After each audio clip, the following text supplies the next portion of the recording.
I've never been one to judge people. I've picked up hitchhikers before. It felt like the right thing. It was late summer, a few years back. I was driving home from a mate's place after a weekend festival in rural Tennessee. Roads were empty, air thick and humid, and as I rolled down a long stretch of road, I saw him. He was standing by the side of the highway, thumb out, looking pale in the glow of my headlights. Tall bloke, mid-30s maybe, light jacket zipped up, old baseball cap. He looked normal enough, a bit weary. I slowed down and pulled over. As soon as he opened the passenger door, I noticed something off. His voice was soft, polite, almost too calm. He asked me if I was heading toward Hartsville. I nodded, pointed ahead. He slid in, dropped his backpack by his feet, tucked his hands neatly. We drove in silence for a bit. I offered him a bottle of water. He said thanks. He called himself Wayne. Nothing else for a while, just the hum of the engine and crickets outside. Then I asked, Wayne, what's your story? You going home? He looked at me in the rearview mirror, calm as anything. Just going to see someone, he said. That was his only answer. Names, details, none of it. I remember thinking it was odd, but I didn't push it. About 10 minutes went by, and I glimpsed something on my phone. I was about to hit a voicemail.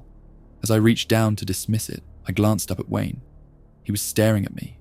Full-on stare. Not angry, not sad. Nothing.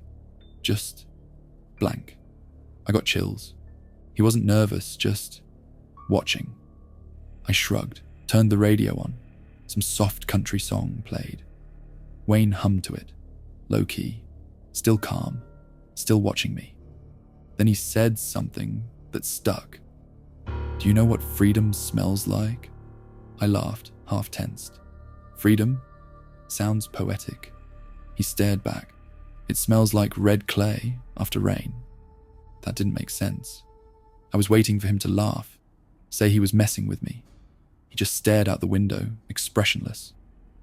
Route ahead was winding now, woods pressing close. I needed petrol soon. Decided to stop at the next station. Wayne nodded. Fair.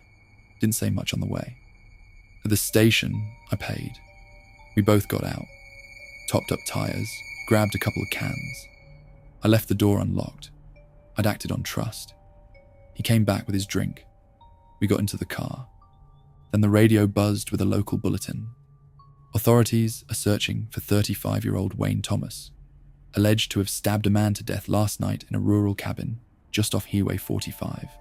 Suspect was dropped off in a silver sedan. Anyone with information, contact. My heart stopped. Wayne Thomas. Silver sedan. Dropped off. It was him. I swallowed hard. Wayne turned to me. No reaction. No panic. Just looked at me. Lovely place, he said softly, nodding toward the highway. Quiet nights. Not many watchers. I didn't respond. My whole body froze. Heat in my face, sweat breaking out. I didn't move. Wayne spoke again, quieter. You made a mistake picking me up, but here we are. You going to the police? I stammered. What? I don't know. He smiled, like he was amused by some private joke. Don't worry, you'll be fine. I fumbled keys, said nothing. Wayne reached into his backpack. My mind raced. Knife? Gun? But he pulled out a folded newspaper clipping. He handed it to me slowly. A photo of him, captioned, Wayne Thomas, arrested for murder after cabin attack. I looked at him, pale. He wasn't arrested yet. This was fresh news. His voice low. I didn't know when he died. I just needed a ride. My hands shook. I locked the doors, slammed the radio off. Wayne's calm shattered. He laughed softly. You locked the doors now? Bit late, don't you think? I turned the car, parked across lot, reached for phone. Wayne didn't move. He shrugged. You scared? I whispered, you killed someone.